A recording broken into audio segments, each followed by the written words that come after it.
since nobody knows. Yes, indeed. Alrighty, let's flip a three-headed coin. And Victor, how about you tell us about yourself? Well, I'm Victor, obviously. I'm 5'5". You can find me cruising down the streets of LA sometimes, but usually you find me in an office playing some video games where my boss thinks I'm working hard. So life is good. I'm lucky that way. I work with people who care for me, and I have a lot of friends out in the world who have my back. I can Very respect nice. a guy who's Nice. not getting caught playing video games at work. Excellent. And Robin, would you like to introduce yourself? Yeah, so I'm Robin, and in my copious amounts of free time, I'm an endurance horseback rider and a costumer, and I work in higher education, and I live in Sacramento, California. Fantastic. And Matt, please tell us about yourself. Very I cool. am a web developer and a science fiction enthusiast. Yeah. Yeah.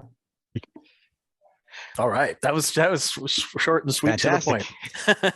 Absolutely.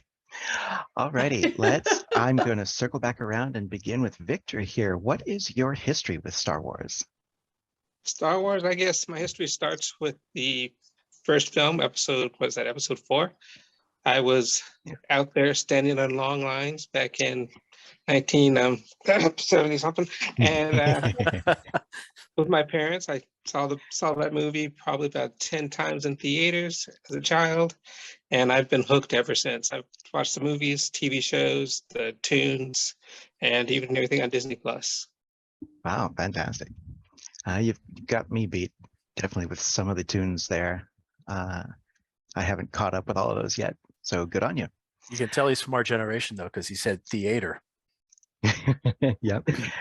And also standing out in the lines for episode 4 in its original release. 77, baby. Yep. Like pretty much the rest of us, I think.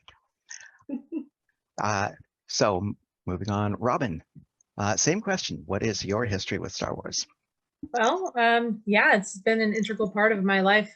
The first movie, episode 4, came out the year I was born, so I was a little bit later when I got to watch it, and the other 3.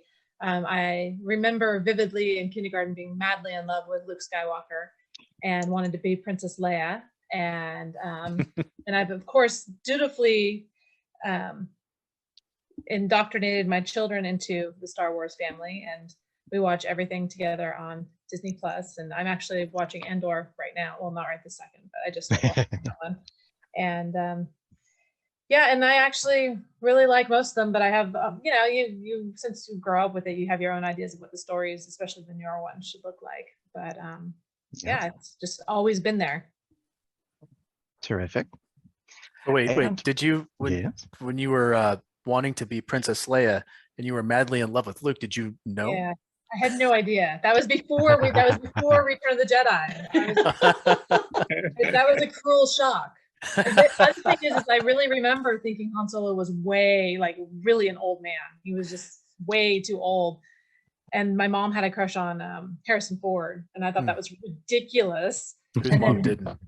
As I got older, I was like, okay, now I kind of get it. Like, it was totally appropriate for a 9-year-old to think Luke was cuter, but when you get to be in your 30s and such, it's like, all right, kind of get it. Indeed. And Matt, how about you and Star Wars? What is your history together? It's pretty similar. I think I must have been in 6 or 7 when I first watched episode 4. And by the time for me, the waiting in line experience was episode 1.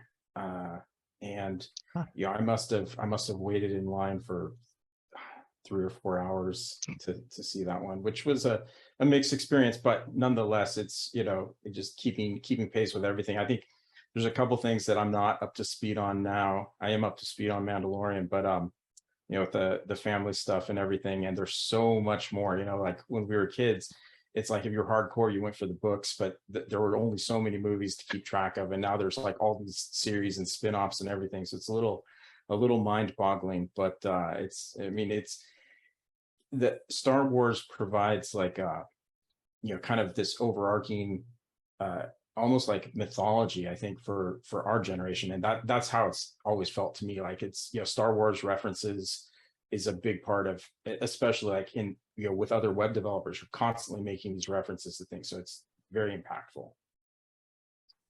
Wow, awesome. Outstanding. Thank you, guys. Yeah, you're right. There's so many different Star Wars products these days. I remember sitting down with my girlfriend, who's German and didn't grow up in this country with all of that, and trying to explain it to her. I ended up sitting there and mapping out all of the films for her.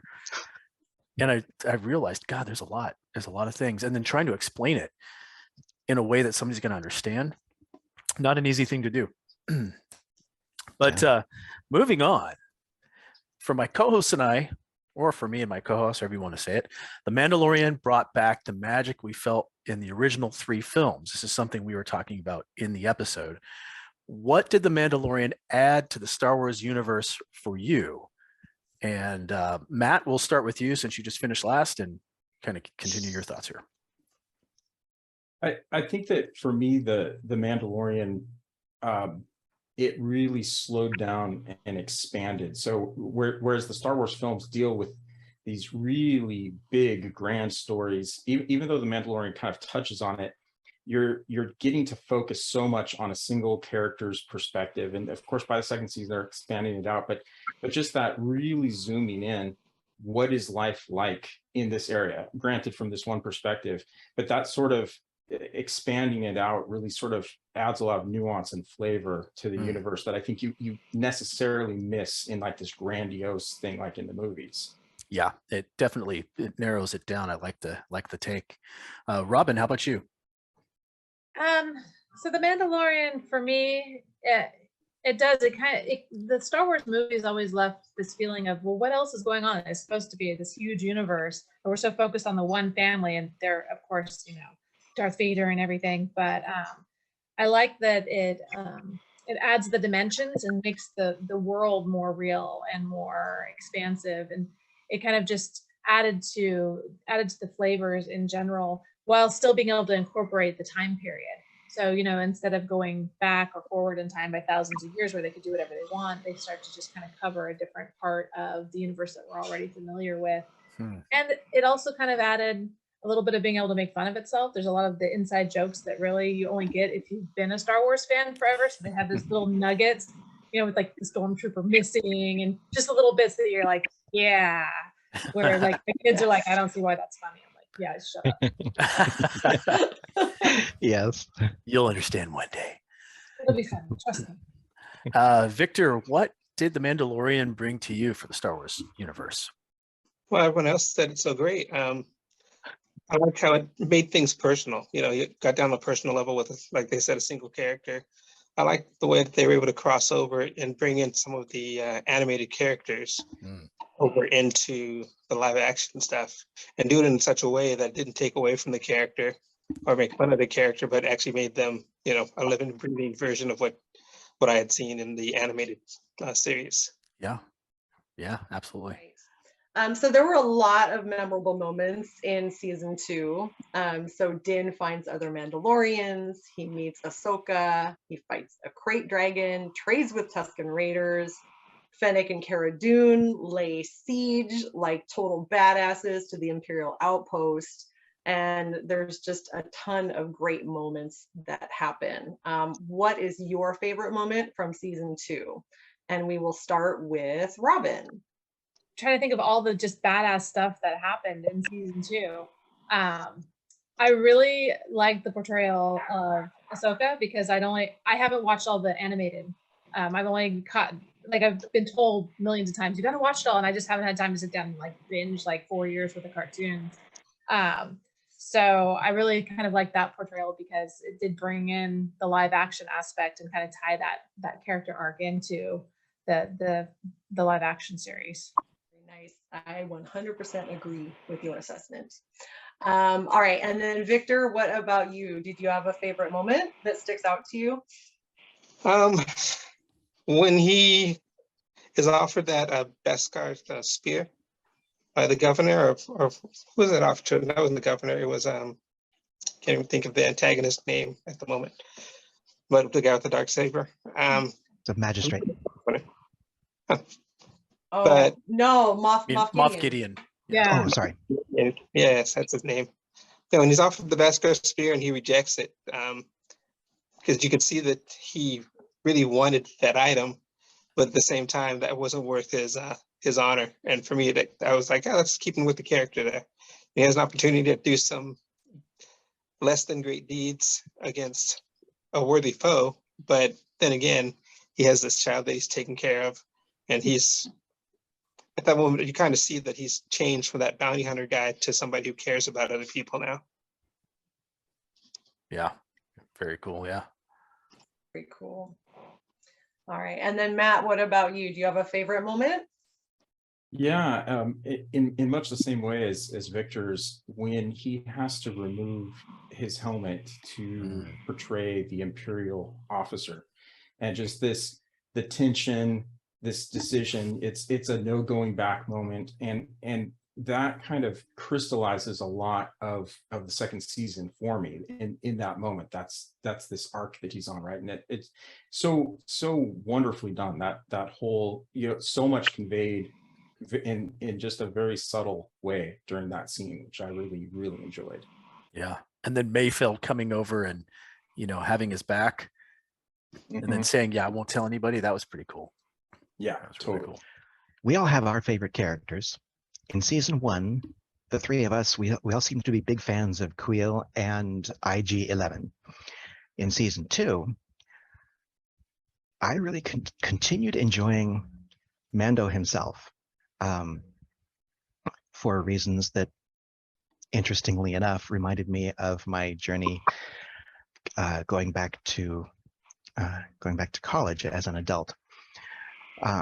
For Daniel, it was Bo-Katan and the other Mandalorians from Clan Kryze. Yeah. All right. And for Tanya, I can't remember. Tanya, who was yours? Honestly, in season 2, my favorite character was the fucking frog lady. It was my favorite in the entire season. I can't lie. Oh yeah, no, she was perfectly awesome, and fantastically expressive without speaking a word of English for the audience to understand. She was terrific. So let's see, Matt, who was your favorite character from season 2? Well, aside from Mando himself, I really liked the character of Cobb Vanth, the marshal. He and the way that he interacted with Mando, that whole arc, and Timothy Oliphant always does a good job in anything, and he did a fantastic job, I thought, here. Indeed, thank you. And Victor, do you have a favorite character from season 2? Yes, that would be Ahsoka. Mm. When she appeared on screen, I was just, I screamed out loud. Yes. My neighbors thought I was getting murdered over. I was screaming out there. Because, I was like, at last, we're giving her some justice. She needs to be more. I want to see more of her. Yep, and they showed us a pretty ferocious side of her. That was terrific. Yes. Yeah, the disappearing lightsabers and then just jumping out of the fog. That was really awesome. Absolutely. And Robin, your favorite character from season 2? Well, let's see here. I do love Mando, but I also liked Bo-Katan. Like, she was pretty badass, and I really like the helper lady. Haley. What was her name? Played by Amy Sedaris. I can't remember. Yeah, her name off the top. Haley Oh, Bogdan. yes. And Yeah. I just like the fact that she's gruff but compassionate. She's just like, you don't know how to be a parent. Here, let me feed your kid. But but she's really just helpful and handy, and I kind of like having that kind of side character. But yeah. Yeah. Well, so you like that character. Now I want to kind of transition into which actor impressed you the most, because it's not necessarily the same thing, right? You've got somebody whose performance might have gripped you better than, say, a character that you're partial to. So Victor, let's let you start on this one. Did you have an actor that really stood out for you in this? Well, the whole series, the actor playing Mando has his name escapes me, but he has just stood out, and it's nice since he is the main character, but I think his performance is just really just shown the entire time. Yeah. Even in those clutch moments, those moments where you could feel the tension at times, being expressive with that helmet on, it's got to be very difficult. And he's been up to that challenge. And I felt his feelings, when he's going through stuff. Yeah. You're thinking of Pedro Pascal. Yes. Yeah. Yeah. It's a good choice, because acting from behind a helmet and getting people to feel what you're trying to convey, that's some serious skills there. Indeed. Matt, which actor sort of connected with you or impressed you the most? Well, hopefully not connected with me, but Giancarlo Esposito as Moff Gideon. I mean, he portrays a villain with just a delicious performance. It's like fantastic. Yeah. That's the perfect word. He is impeccable. Yeah, he's gripping. Absolutely. And Robin, how about you? I really enjoyed the de-aging process and Mark Hamill reprising his role. And I just really appreciate that we finally got to see Luke Skywalker be an absolute terrorizing machine. Because in the movies, we don't really get to see that aspect. We're like, oh, he's a Jedi Knight. That means he's cool. But we never see him just lay waste in the way that he walked in there and just owned it. I was going to say, because when we asked like your favorite moments from the series, from this second season, I almost expected unanimously that to be what everybody said, and nobody said it. I was like, what? Wait, once I got the timeline going and got the different series kind of a little bit more sorted, that I would go back and say that would be my favorite moment. But they all kind of ran together for a second for me. So let's actually, before we go on to the next question, because we sort of didn't talk about this, what did that moment mean for you? And any of you can jump for this one. I mean, well, like I already said, it was just kind of that moment of finally getting to really see what Luke became, because we leave him really at the end of Return of the Jedi, where he's taken out his dad, and now he's a Jedi Master, but we don't really know what that means, because at that point when we all saw Return of the Jedi, we hadn't seen episodes 1, 2, and 3. So, we just knew Jedis as like, oh, Darth Vader and Obi-Wan, those are our choices. And at the time, technology did not allow them to have a lot of really cool, epic, fights. So it was just really cool. Yeah. Victor, how did it grip you? It made me feel like a little kid, just looking back on everything. I got to, see one of my childhood heroes get in there and kick some butt. And, it looked like he just did it almost effortlessly, Right?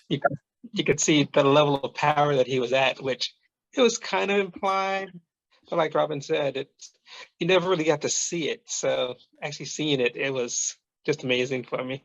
Well, especially after you saw Mando struggle with just one. Right? Yes. Yeah, you're absolutely right. That power level was just on display right there. Matt, how about you? I was blown away by how well they did it. So the technical accomplishment was amazing, and then it was like I don't know, I guess the closest thing to feeling like a time portal has opened up, because it does bring that childhood movie experience back, and it's like, wow, this is not it's not like an older version or some other actor of it. I mean, it's just that sense of, whoa, this dude that I watched, so many years ago is now here. And it's very cool. Yeah. I mean, I was damn near in tears. My girlfriend's like, what's going on? What's wrong with you? I'm like, oh, you don't understand. Tanya, take it away. That's awesome. All right. So season 3 is just around the corner, and we are all stoked as fuck for it. What is your level of anticipation for the new season, and what are you most hoping to see out of it? We will start with Robin. Well, I'm really super excited. I cannot wait for it to come out. I don't know on a scale of 1 to 10 or anything, but it is something I'm very much looking forward to. What I'm hoping to get out of it, I'm really hoping we get more Mandalorians and more lore into their culture.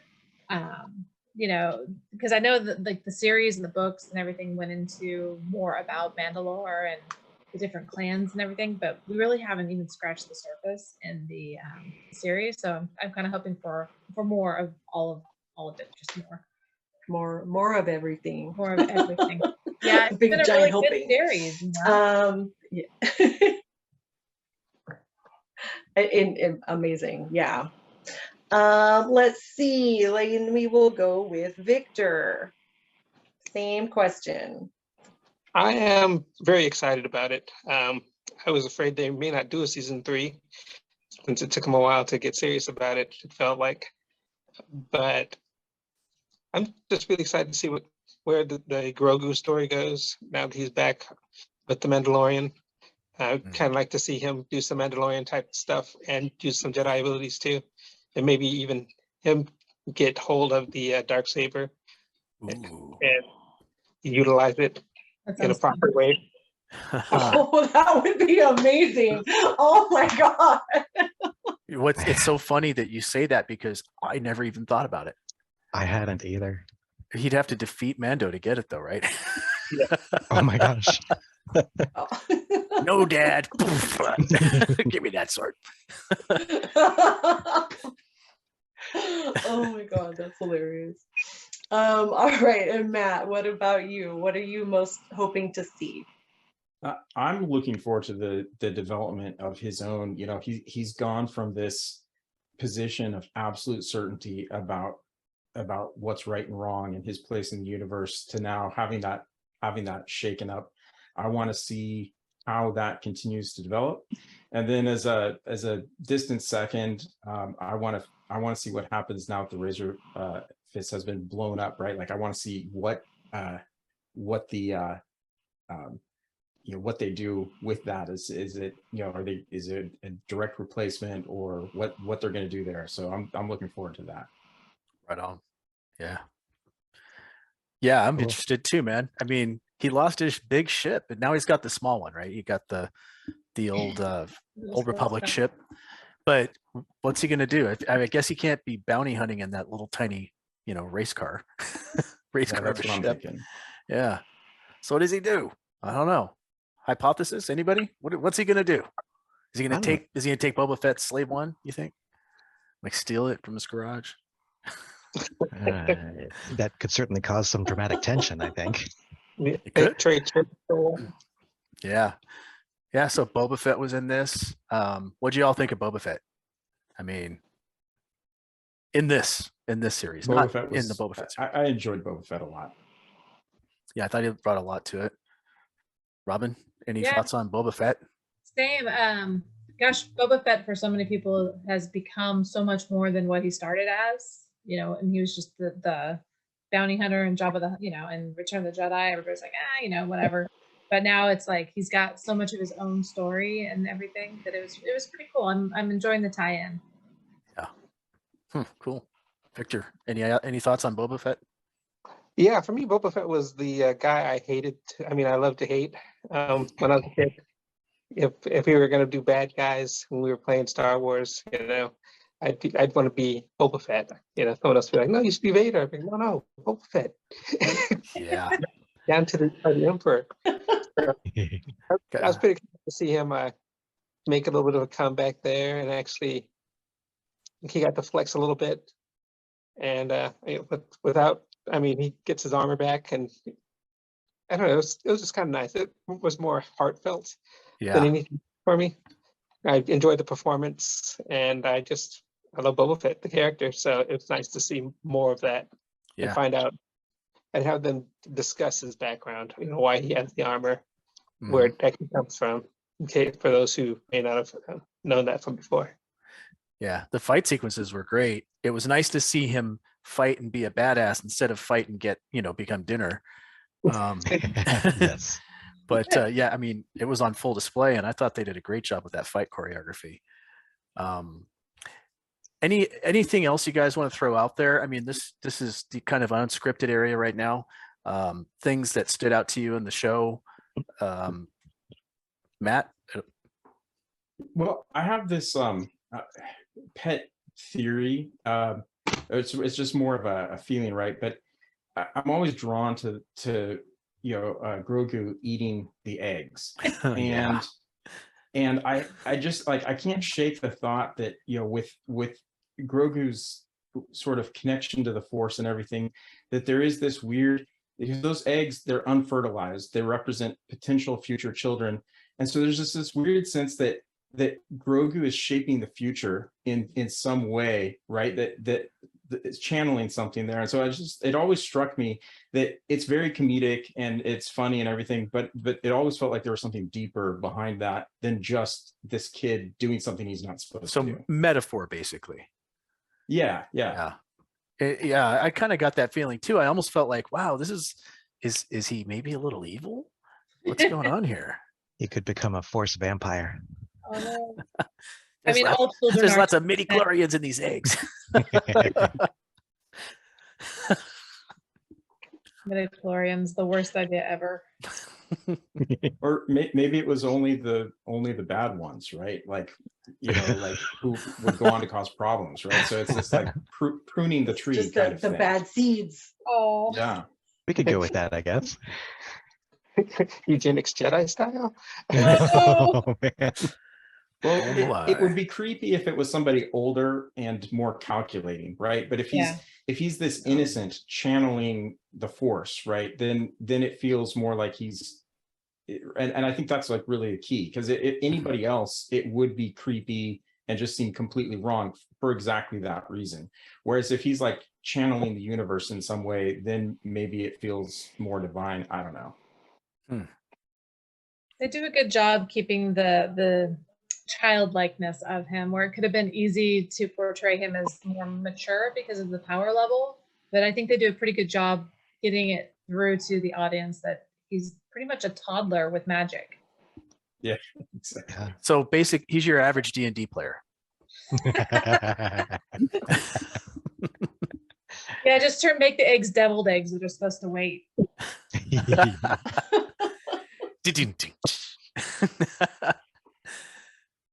Victor, any theories about what's going on in the show, or any broader ideas? Anything comes to you? Theory-wise, I think that Mando's going to get more involved with the Mandalorians.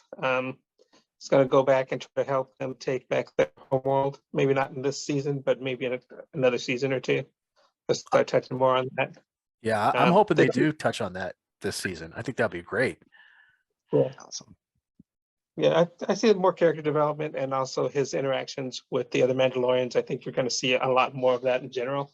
And hopefully they'll introduce a couple of the other clans that are out there, so you can see that there aren't just two types of Mandalorians. There's all sorts of types of Mandalorians, and they don't always all believe the same thing. So Right on. Wow. So, I mean, that's basically all we had for this session here. And we want to thank you guys for joining us. Yeah, thank you very much. Yeah, you guys are Well, great. Thank you for inviting us. Yeah, thanks for absolutely. having It's me. good having you.